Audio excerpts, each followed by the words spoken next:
Salí de una fiesta familiar a los 16 años, pensando que lo peor que me llevaría a casa era un corazón roto.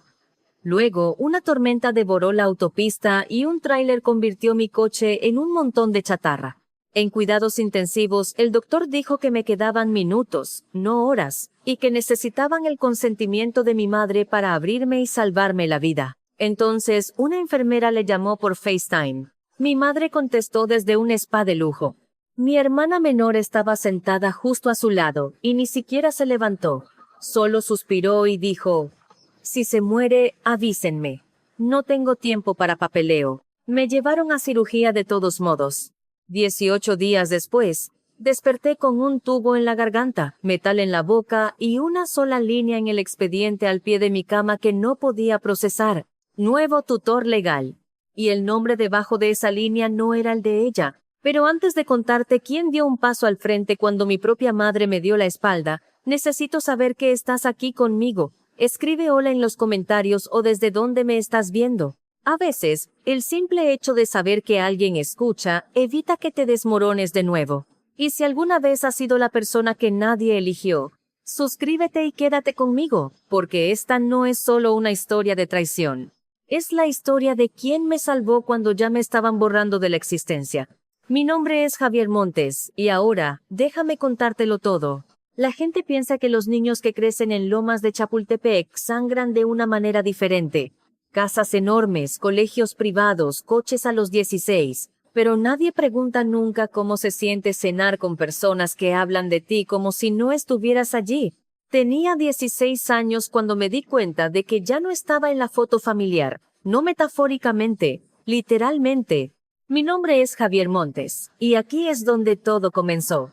Estábamos sentados a la mesa del comedor en una casa que parecía sacada de las páginas de una revista de diseño de interiores. Pisos de mármol pulido, vajilla de cristal. Ricardo, mi padrastro, en la cabecera de la mesa. Mi madre, Marisol, frente a él. Y Camila, mi media hermana, a mi derecha deslizando el dedo por su teléfono, grabándolo todo para sus historias de Instagram.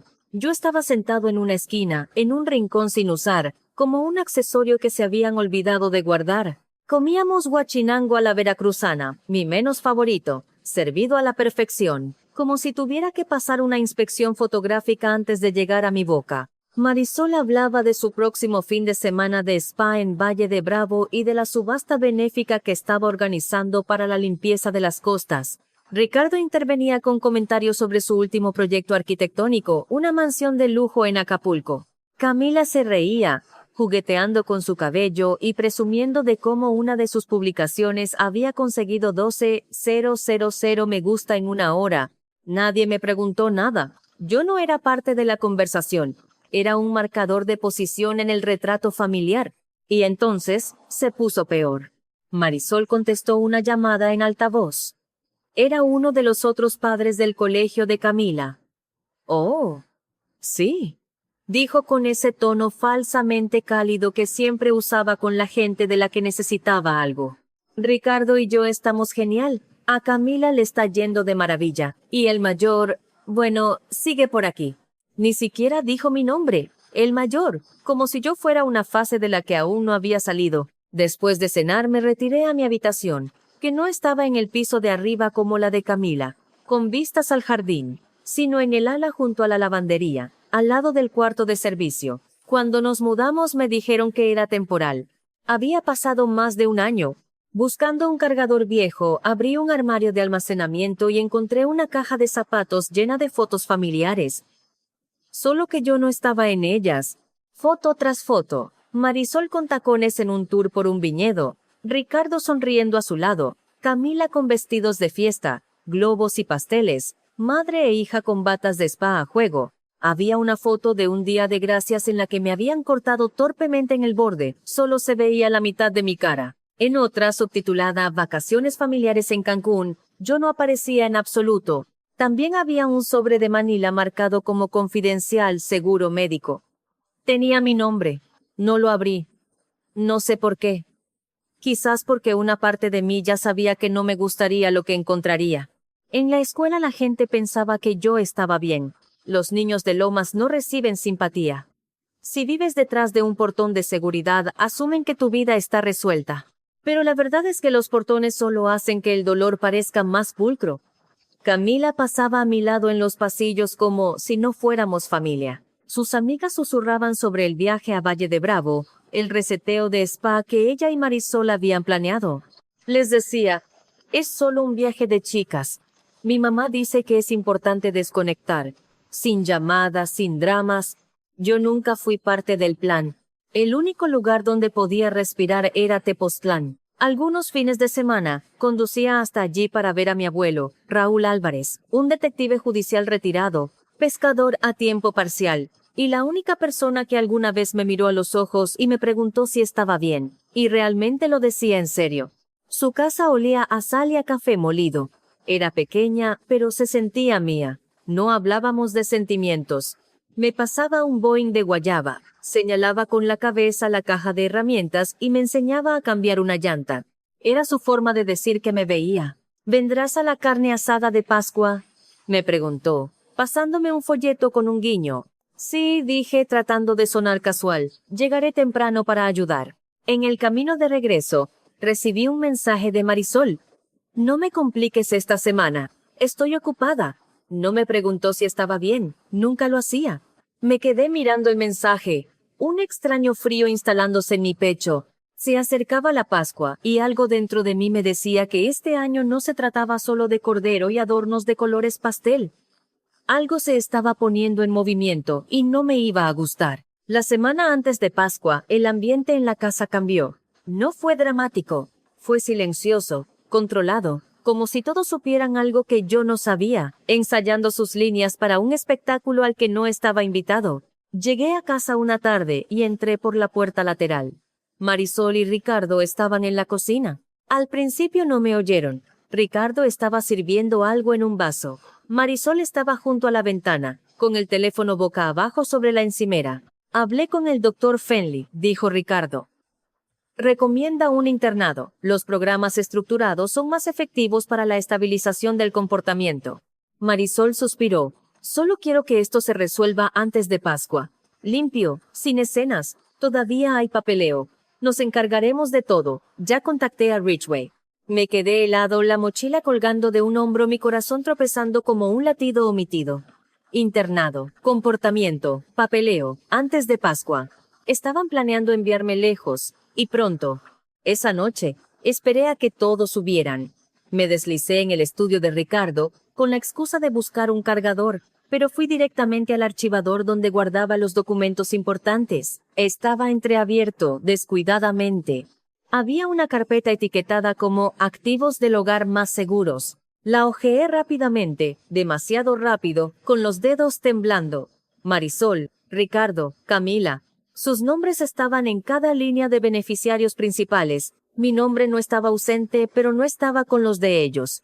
Estaba metido al final, etiquetado como dependiente anterior, con una nota. Plan de transición pendiente.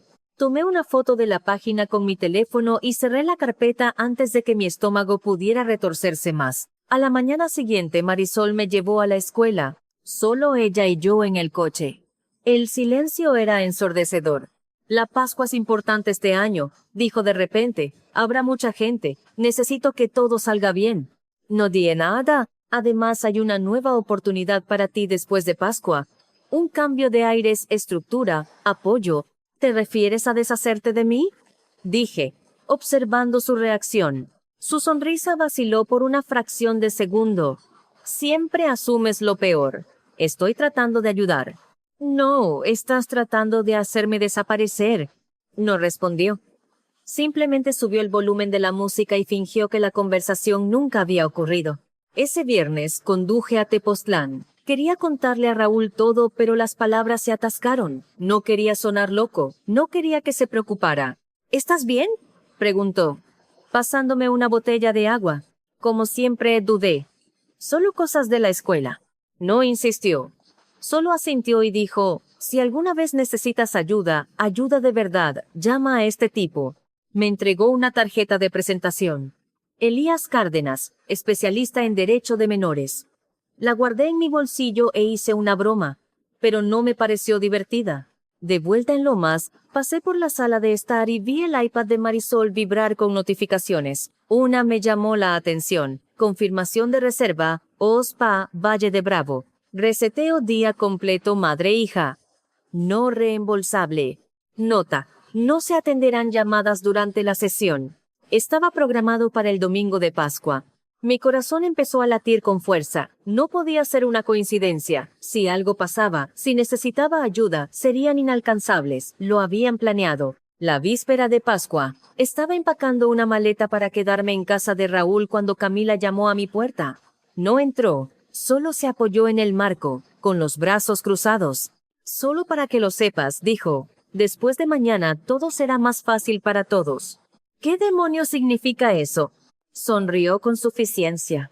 Significa que ya no eres parte de esta familia. Y, sinceramente, nunca lo fuiste. Luego se fue, como si no acabara de encender una cerilla y arrojarla sobre todo. Me quedé mirando una foto en el pasillo. Marisol, Ricardo, Camila, sonriendo frente a un árbol de Navidad.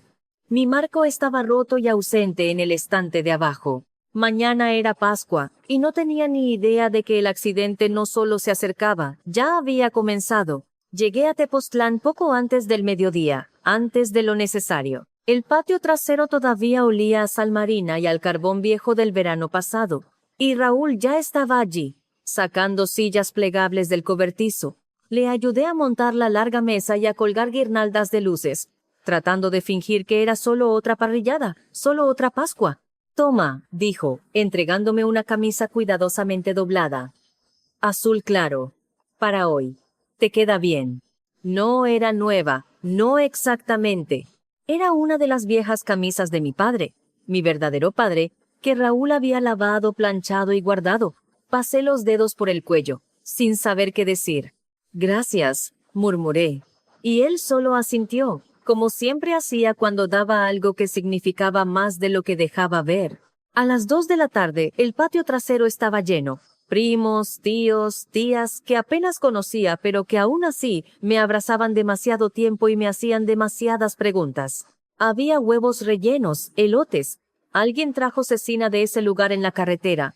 Se sentía real, seguro.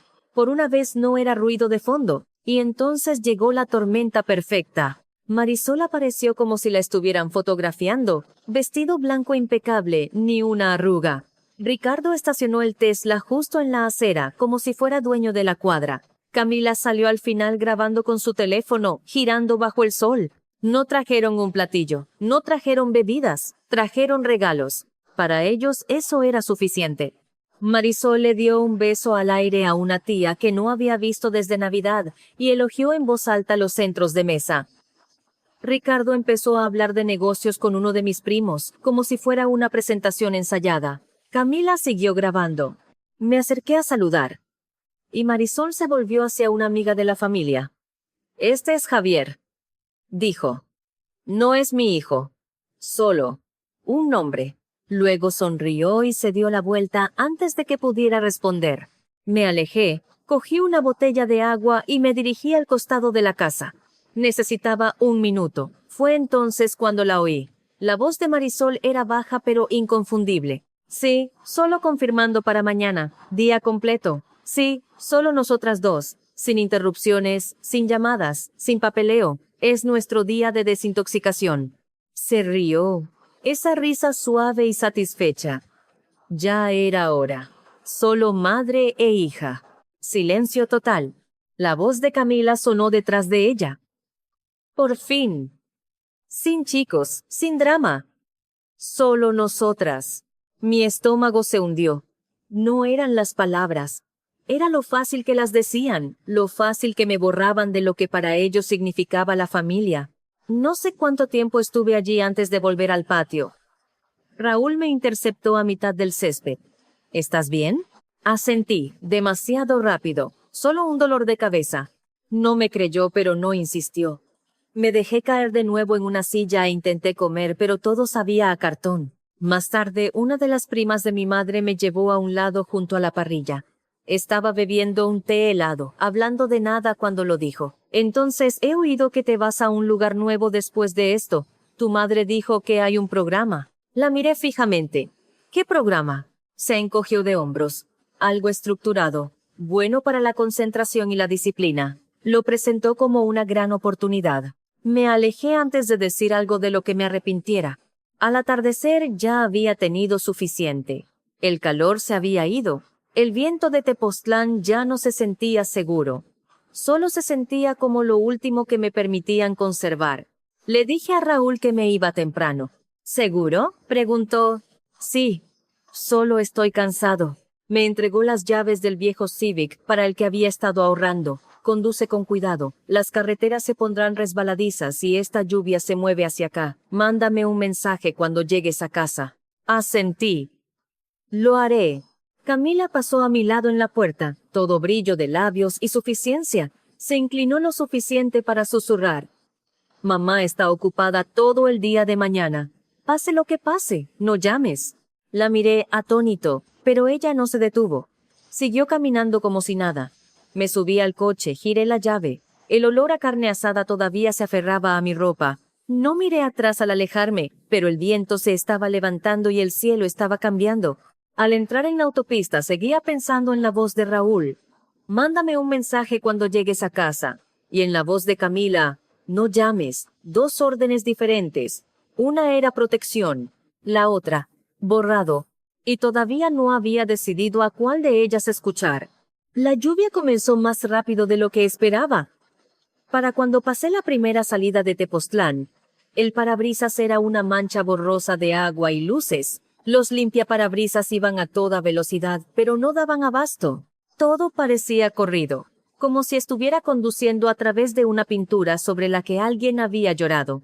Miré mi teléfono en la consola, escribí un mensaje rápido a Raúl. Voy de regreso, todo bien.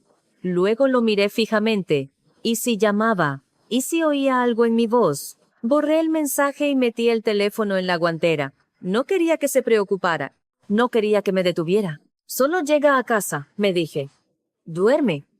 Finge que hoy no ha pasado. La carretera se curvaba a través de una zona baja y el agua se acumulaba en los vados. Reduje la velocidad. No iba rápido.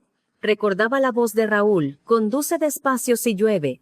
Revisé el velocímetro, justo por debajo del límite.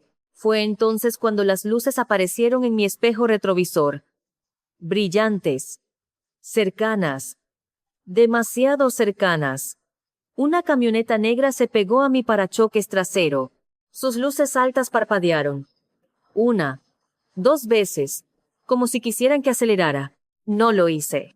La camioneta no rebasó. Se quedó justo ahí, acercándose. Las luces saltaban dentro de mi coche como reflectores. Apreté más el volante, el corazón martillando en mis oídos.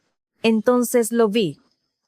Una calcomanía en su parabrisas, una especie de escudo escolar o de club privado. Mi estómago se revolvió. Parecía familiar, una de esas cosas que Camila siempre publicaba. Algún club al que iban sus amigas. No tuve tiempo de pensar en ello. Delante, un tráiler en el carril contrario empezó a patinar. Lo vi empezar a colear, lento al principio, luego rápido, demasiado rápido. Su remolque se deslizó sobre la línea divisoria como un cuchillo. Giré el volant. Todo se volvió blanco. Luego, una explosión de sonido. Metal, cristal, algo rasgándose. Sentí que el cinturón de seguridad se clavaba en mi pecho. El mundo giró. Mis manos estaban entumecidas. Mi cabeza golpeó algo duro. Luego silencio.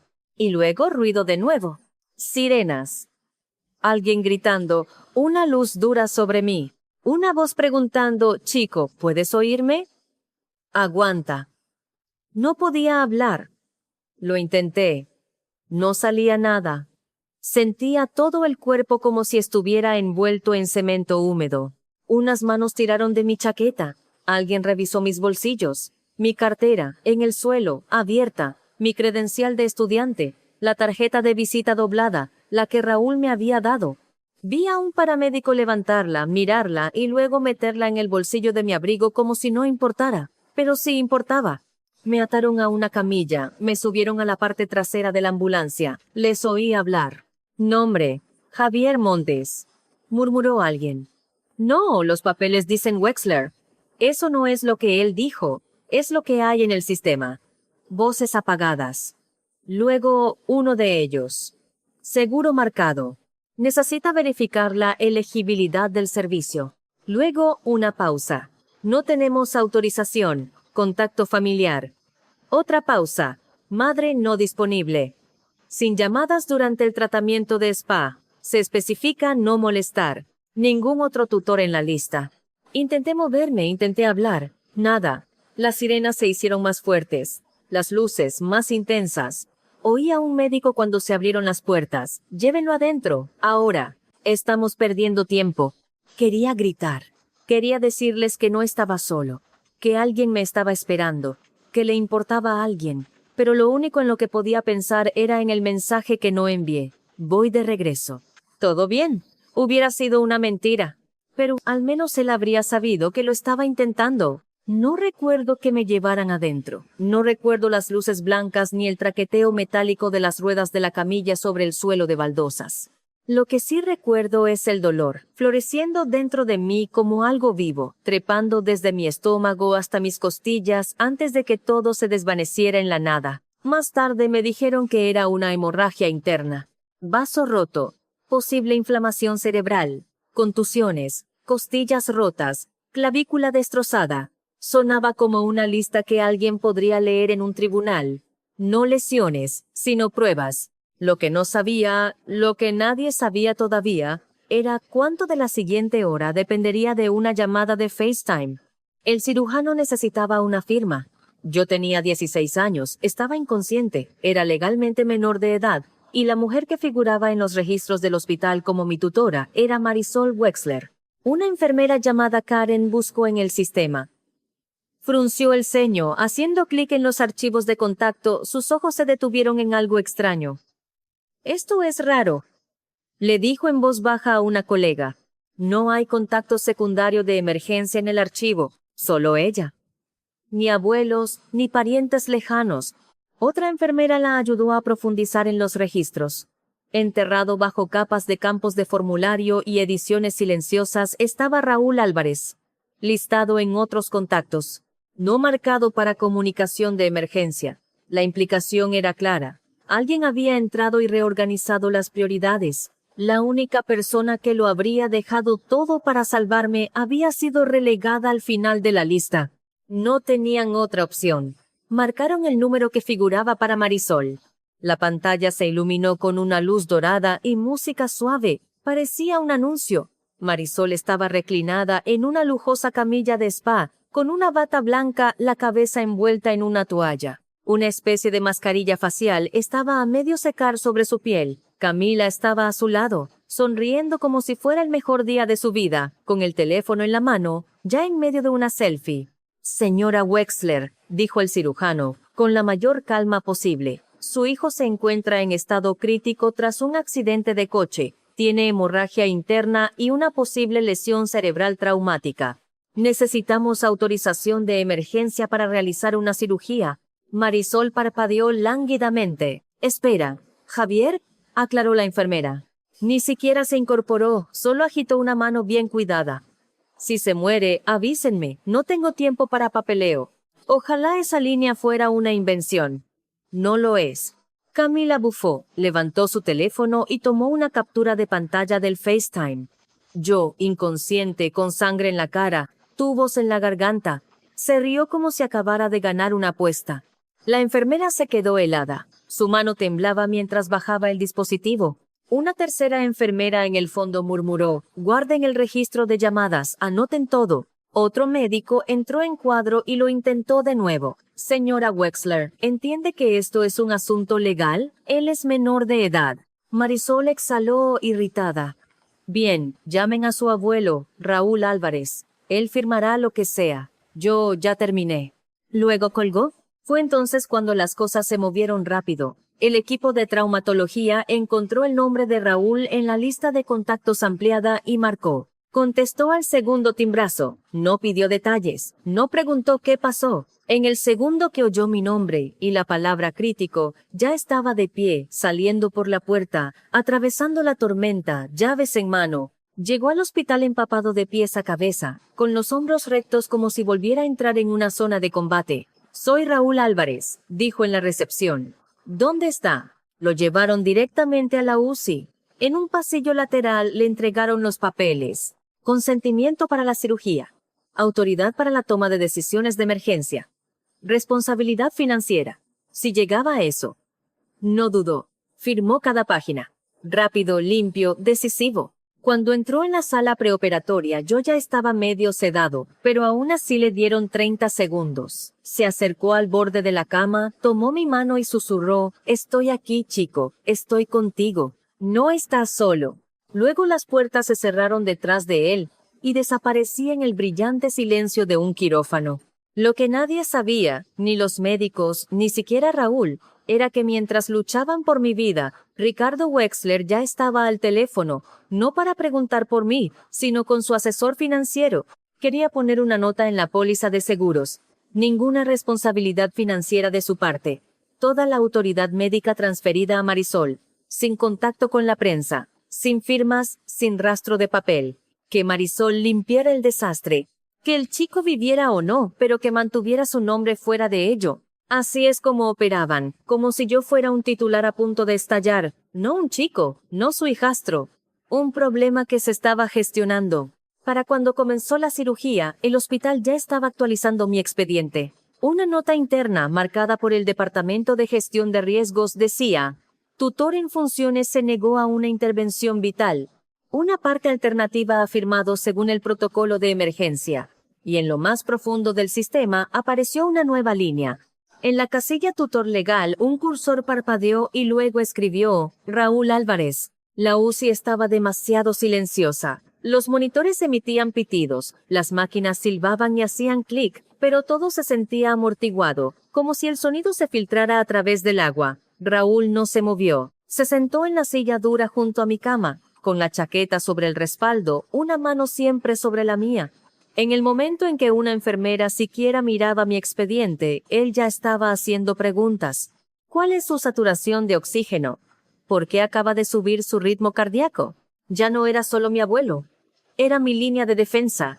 Al segundo día, había solicitado copias impresas de cada registro que el hospital tenía sobre mí, especialmente de esa llamada de FaceTime. Antes de jubilarse, había trabajado en homicidios. Sabía cómo el sistema entierra la información y sabía cómo asegurarse de que nada se borrara. Hizo que pusieran el audio en una memoria USB.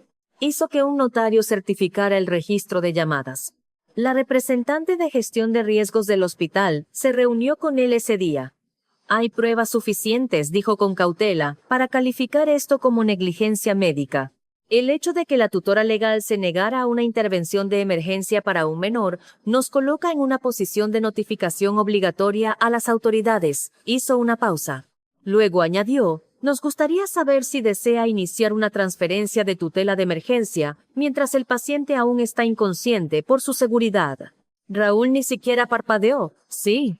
Esa noche, Elías Cárdenas estaba en el pasillo de la UCI. Con una pila de documentos bajo el brazo, la corbata floja pero la mirada aguda. Lo revisó todo. La transcripción de la llamada, las declaraciones de las enfermeras, la imagen de Camila sonriendo sobre mi cuerpo roto. Esto no se va a quedar en silencio, dijo. No se equivocaba. A la mañana siguiente, un miembro del personal le dijo a Raúl que una versión de la captura de pantalla de Camila ya estaba circulando en los chats grupales de su escuela. Los estudiantes la compartían en susurros, con leyendas como «Parece que finalmente se estrelló». Elías no vio una broma de mal gusto, vio un regalo. «Esto es motivo de demanda», dijo. «Difamación, angustia emocional, acoso selectivo. Ayuda a construir el caso de que Lomas no era un entorno seguro, especialmente para un menor». Raúl asintió. «Haz lo que tengas que hacer». Al día siguiente, Elías recibió una llamada, no de Marisol, no de Ricardo, sino de un bufete de abogados que olía sospechosamente a relaciones públicas. No se disculparon, ofrecieron silencio. «Arreglemos esto en privado», dijo el hombre por teléfono. «No lo hagamos más sucio de lo que ya es». Elías sonrió como un lobo. «Pónganlo por escrito». Ese mismo día, estaba en la puerta principal de la finca Wexler, en Lomas de Chapultepec, con un notificador judicial y un sobre petición de tutela de emergencia, demanda oficial, notificación de futuros gastos médicos. La puerta se abrió.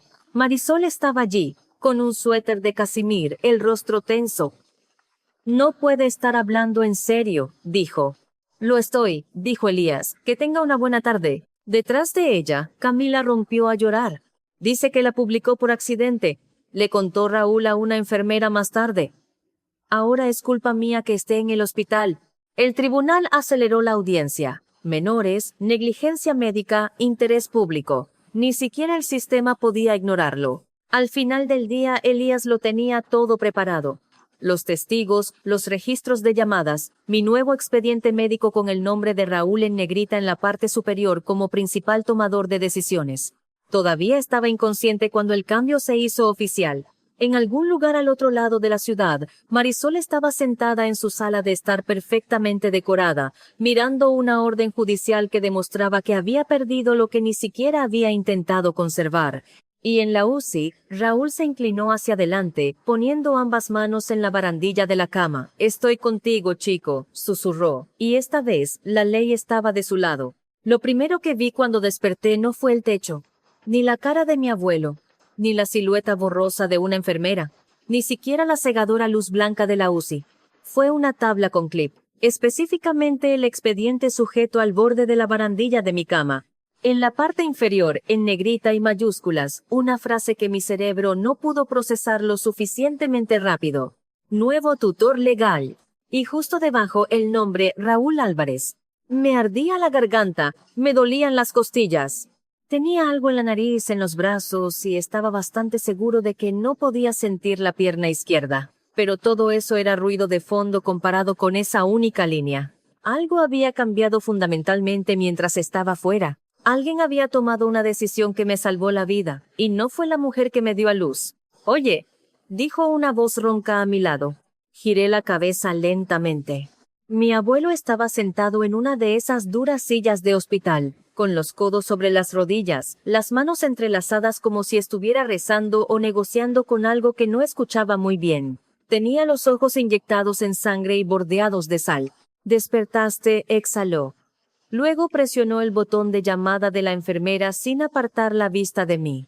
Estás a salvo ahora, Javier. Quería hablar, pero mis labios apenas se movieron.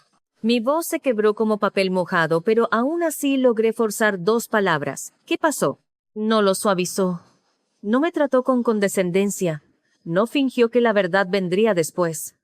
Tuviste un accidente de coche, en la autopista México-Cuernavaca, volviendo de Tepoztlán. Fue grave. Un tráiler patinó en la carretera mojada. Hizo una pausa. Casi te mueres. Cerré los ojos y los recuerdos destellaron. El chirrido del metal, la lluvia de cristales. La voz de una mujer en el teléfono. No me llames mañana, estaremos en el spa todo el día. Vio que algo cambiaba en mi cara. ¿Recuerdas algo? Recuerdo que me fui de la carne asada. Asintió lentamente. Ahí fue donde empezó. Me contó el resto. Que el equipo de traumatología necesitaba consentimiento inmediato para la cirugía. Que el hospital llamó a Marisol porque todavía figuraba como mi tutora legal. Que estaba en Valle de Bravo, con Camila, en medio de un tratamiento facial. Y que cuando le pidieron permiso para salvarme la vida, dijo, si se muere, avísenme, no tengo tiempo para papeleo. Luego Camila se rió y tomó una captura de pantalla de mí en la camilla sangrando. No hablé. No podía. Mi corazón no se estaba rompiendo, se estaba entumeciendo, como si alguien hubiera apagado el dolor lo suficiente para que pudiera flotar por encima de él, observando. El personal del hospital grabó la llamada, añadió Raúl. La pasaron a gestión de riesgos. Fue suficiente para que Elías, nuestro abogado, presentara una petición de transferencia de tutela de emergencia. El tribunal estuvo de acuerdo. Yo firmé los papeles. Volví a girar la cabeza hacia el expediente. ¿Así que es real? Es real, dijo. No vas a volver allí. Sentí que esa frase se asentaba en mi pecho, como la primera bocanada de aire limpio después del humo. No iba a volver a Lomas. No iba a volver con ella. Más tarde ese día, una enfermera vino a actualizar mi expediente. Confirmó mi nombre, mi fecha de nacimiento y dijo algo sobre cómo me habían registrado inicialmente con el apellido Wexler, el apellido de Ricardo, debido a una discrepancia en los registros del seguro. Ahí estaba ese nombre otra vez, Wexler, un nombre que nunca elegí. Recordé ese archivador cerrado en el estudio de Ricardo, los formularios del seguro, aquel donde mi nombre estaba tachado y reemplazado por algo más limpio, más conveniente. Estaban planeando algo. Ahora lo sabía. No era paranoia. Era estrategia. Elías me visitó esa noche. Hizo una pregunta. Javier, ¿quieres volver a casa de tu madre? No grité. No lloré. Simplemente negué con la cabeza y dije, esa no es mi casa. Asintió. Eso es todo lo que necesito. A la mañana siguiente el hospital bullía, no con alarmas, sino con actividad. Hombres de relaciones públicas merodeaban por el pasillo. Un hombre con un traje impecable pidió una conversación tranquila en nombre de los Wexler. Ofreció una donación al hospital si la situación podía manejarse con dignidad. Elías lo mandó al diablo, en términos legales más elegantes. Yo observaba todo desde mi habitación, dándome cuenta de que yo era la tormenta que habían estado tratando de contener. Luego vino la audiencia de emergencia. Elías me llevó en silla de ruedas a la sala del tribunal, con Raúl a mi lado. No había salido de la UCI por más de 5 minutos en 2 semanas, y ahora estaba sentado frente a un juez en la Ciudad de México, con una vía intravenosa todavía pegada a mi brazo. Marisol apareció, luciendo exactamente como la recordaba. Cara, impecable, performativa. No me miró ni una vez. Camila se aferraba a ella como una sombra culpable, con el maquillaje perfecto y los labios apretados. El juez pidió los hechos. El secretario del tribunal reprodujo la grabación. La voz de Marisol llenó la sala, despreocupada y fría. Si se muere, avísenme. No tengo tiempo para papeleo. Luego la risa de Camila. La sala quedó en silencio. La enfermera Hong testificó. El doctor Kaplan también. Elías presentó el registro de llamadas, la ventana perdida para la cirugía, las capturas de pantalla, cada pieza de evidencia digital, cada omisión en el archivo de contactos del hospital. Intentaron borrar a su abuelo de los registros, dijo Elías, borrar cualquier plan de respaldo que no los incluyera a ellos. Eliminaron los contactos de seguridad, transfirieron la cobertura del seguro, cambiaron su apellido en algunos sistemas. Fue negligencia estructurada por diseño. El juez lo escuchó todo. Luego emitió su fallo. Tutela temporal otorgada oficialmente a Raúl Álvarez. Todos los derechos de toma de decisiones médicas revocados a Marisol Wexler. Salí de esa sala del tribunal con más dolor del que sentí al entrar, pero por primera vez en mi vida no era un dolor que alguien más tuviera derecho a ignorar. Y afuera, mientras las cámaras empezaban a grabar, oía a Elías susurrarle a Raúl, o intentarán hacerse las víctimas o alargarán esto en los tribunales, pero esto no ha terminado. Lo miré. No había miedo en su voz. Era preparación. La recuperación no fue un montaje. No fue luz de sol a través de las ventanas ni música inspiradora. Fui yo, en el dormitorio trasero de la casa de Raúl en Tepoztlán, aprendiendo a pararme sobre una pierna mientras una enfermera me sostenía del codo. Fue el sonido de mi propia respiración mientras intentaba poner peso en una pierna que todavía no sentía como mía. Fue la cuchara que se me cayó 2 veces en el desayuno porque mis dedos temblaban demasiado para sostenerla. Pero también fue progreso. Raúl despejó su viejo estudio para hacer espacio para mi equipo de rehabilitación. No me vigilaba, no sentía lástima por mí. Solo me traía agua y escuchaba cuando maldecía de dolor. Empecé terapia con la doctora Méndez. No preguntó sobre el accidente, no al principio. Preguntó, ¿cómo se siente sentarse en silencio en una casa donde la gente solo te mira cuando necesita algo? Le dije que se sentía como ser borrado. Trabajamos a partir de ahí. Luego empezaron los mensajes. Marisol fue la primera. Sé que estás dolido. Yo también. Ojalá pudieras ver el panorama completo. Ahora lo he perdido todo, Javier. No me quites lo poco que me queda. No respondí. Se lo mostré todo a Elías. Me dijo que guardara cada uno. Eso no es una disculpa, dijo. Es control de daños. Una semana después, se supo que Ricardo había solicitado el divorcio. Diferencias irreconciliables, reputación pública, preservación de las finanzas. Cortó lazos rápido y limpio. Y Marisol de repente estaba sola. El colegio de Camila emitió un comunicado sobre una investigación disciplinaria. Sus solicitudes de becas desaparecieron de la noche a la mañana. Lomas de Chapultepec no era una fortaleza. Era un castillo de naipes. La audiencia final de tutela fue 6 semanas después. Entré a esa sala del tribunal con muletas, no porque quisiera dar lástima, sino porque me negaba a que me llevaran en silla de ruedas. Testifiqué al final. Le dije al juez la verdad. Esa noche dije, cuando el médico dijo que necesitaba cirugía y mi madre se negó, algo dentro de mí murió antes de que mi cuerpo pudiera hacerlo. Yo no era su hijo. Era un archivo, una obligación, algo que gestionar. Miré a Marisol entonces. Estaba llorando o intentándolo. No pido dinero, ni siquiera pido una disculpa. Pido la libertad de quedarme donde estoy seguro. Miré a Raúl. Es con él. El juez dictaminó rápidamente.